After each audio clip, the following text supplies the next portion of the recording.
সূরা আল ফাতিহা, যার অর্থ উদ্বোধন বা সূচনা, কোরআনের প্রথম অধ্যায়। নবী মুহাম্মদ সাল্লাল্লাহু আলাইহি ওয়াসাল্লাম এটিকে সর্বশ্রেষ্ঠ সূরা বলে অভিহিত করেছেন। এটিকে উম্মুল কিতাব বা গ্রন্থের জননী বলা হয়, কারণ এটি কোরআনের পুরো বার্তাকে ধারণ করে। এরপরে যে প্রতিটি সূরা আসে তা এর কেন্দ্রীয় বার্তা থেকেই উচ্চারিত। এটি 7 বার পুনরাবৃত্ত নামেও পরিচিত, কারণ মুসলমানরা তাদের দৈনিক নামাজে এর 7টি আয়াত তিনি বহুবার তেলাওয়াত করে। এখন যদি আমরা এই 7টি আয়াতের দিকে তাকাই, তাহলে এগুলোকে 3টি প্রধান অংশে ভাগ করতে পারি। প্রথমত, 1 থেকে 4 নম্বর আয়াত রয়েছে, যা আল্লাহর স্বরূপ নিয়ে আলোচনা করে। তিনি কে এবং তার কিছু গুরুত্বপূর্ণ গুণ ও বৈশিষ্ট্য কি। মাঝের অংশটি মাত্র একটি আয়াত, অর্থাৎ 5 নম্বর আয়াত, এবং এটি আল্লাহর সাথে আমাদের সম্পর্ক এবং সেই সম্পর্ক কেমন হওয়া উচিত তা বর্ণনা করে। শেষ অংশটি অর্থাৎ 6 ও 7 নম্বর আয়াত, যেখানে আমরা আল্লাহর কাছে সিরাতাল মুস্তাকিম বা সরল পথ এর হেদায়েত প্রার্থনা করি। এই 3টি অংশ একত্রিত হয়ে সূরা আল ফাতিহার কেন্দ্রীয় বার্তা গঠন করে। এখন চলুন প্রতিটি অংশে গভীরভাবে প্রবেশ করি। প্রথম অংশটি, যা আল্লাহর স্বরূপ নিয়ে কথা বলে, শুরু হয় আল্লাহর নামে বাক্য দিয়ে। এটি শুধু এই সূরার জন্য নয়, বরং আমরা যা কিছু করি তার জন্য একটি ভিত্তি স্থাপন করে। আমরা একেবারে শুরু থেকেই শিখি যে আমরা কোরআন পড়ি কিংবা এক চুমুক পানি পান করি, যাই করি না কেন, সবকিছুই আল্লাহর নামে এবং তার সন্তুষ্টির জন্যই হওয়াই উচিত। এটি আমাদের চিন্তাধারাকে সঠিকভাবে সাজানোর একটি উপায় এবং আমাদের মনোযোগকে আবার আল্লাহর দিকে ফিরিয়ে আনে।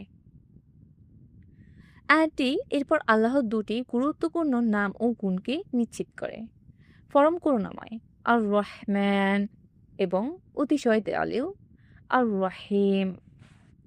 এখানে বোঝানো হয় যে পরম করুণাময় গুণটি এই পৃথিবীতে তার সমগ্র সৃষ্টির প্রতি তার অনুগ্রহকে নির্দেশ করে, আর অতি দয়ালু গুণটি বিশেষভাবে মুমিনদের জন্য, বিশেষ করে আখিরাতে। দ্বিতীয় আয়াতে আমরা সকল জগতের প্রতিপালক আল্লাহর প্রশংসা করি এবং তার সমস্ত নিয়ামতের জন্য এবং তার সৃষ্টির অংশ হওয়ার জন্য তার প্রতি কৃতজ্ঞতা প্রকাশ করি। এরপর আল্লাহ দ্বিতীয়বারের মতো তার 2টি গুরুত্বপূর্ণ গুণ পুনরায় উল্লেখ করে। তিনি পরম করুণাময় এবং অতি দয়ালু। এই অংশের শেষ আয়াতে আল্লাহকে বিচার দিবসের মালিক হিসেবে উল্লেখ করা হয়েছে, যা আমাদের আখিরাতের বাস্তবতার সাথে পরিচয় করিয়ে দেয়। সেই দিন যখন আমরা সবাই আমাদের কাজের হিসাব দেওয়ার জন্য আল্লাহর সামনে উপস্থিত হব, আর সেই বিচারের শেষ পর্যন্ত আমাদের জান্নাত অথবা জাহান্নামের দিকে নিয়ে যাবে।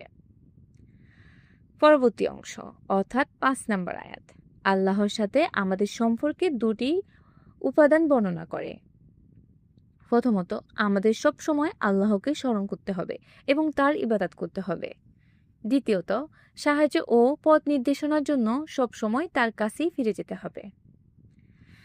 তাহলে আমরা আল্লাহর স্বরূপ সম্পর্কে কথা বললাম, আল্লাহর সাথে আমাদের সম্পর্ক সম্পর্কে কথা বললাম, আর এখন আমরা সূরার শেষ অংশে আসি, যা সরল পথকে কেন্দ্র করে। 6 ও 7 নম্বর আয়াতে আমরা আল্লাহর কাছে প্রার্থনা করি যেন তিনি আমাদের সরল পথে হেদায়েত দান করেন, সেই পথ যে পথে আমাদের পূর্ববর্তী সকল নবী ও মুমিনগণ চলেছেন, এবং আমরা যেন তাদের অন্তর্ভুক্ত না হই যাদের প্রতি আল্লাহ অসন্তুষ্ট অথবা যারা পথভ্রষ্ট হয়ে গেছে। এই 3টি প্রধান বিষয় একত্রিত হয়ে আমাদের শিক্ষা দেয় আল্লাহকে এবং কিভাবে তার ইবাদত করতে হবে। এই মহান সূরার বার্তাই সমগ্র কোরআনের ভিত্তি স্থাপন করে।